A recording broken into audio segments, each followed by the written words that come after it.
Son günlər müşahidə edilən əlverişsiz hava şəraiti səbəbindən Ağsu dolayları yenidən buz bağlayıb. Ötən gün yağan qardan sonra Bakı-Şamaxı Yevlax avtomobil yolunda hərəkət bir qədər çətinləşsə də, Azərbaycan Avtomobil Yolları Dövlət Agentliyinin canlı qüvvəsi və texnikaları hərəkəti bərpa etmişdi.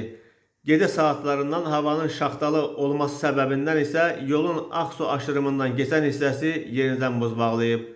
Yolun enişli, yoxuşlu, sərt döngəli hissələri hərəkət üçün təhlükəyə çevrilib. Yolun buz qatından təmizlənməsi üçün ərazidə işlər aparılır.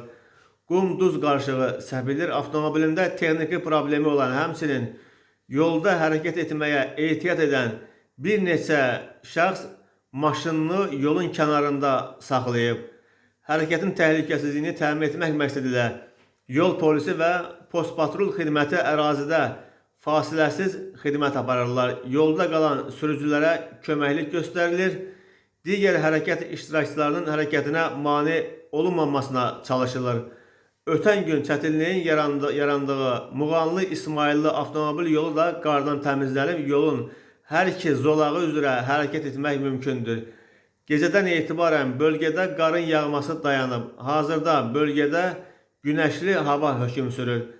Paytaxtdan bölgələrə, həmçinin əks istiqamətdə avtomobillərin hərəkəti isə davam edir.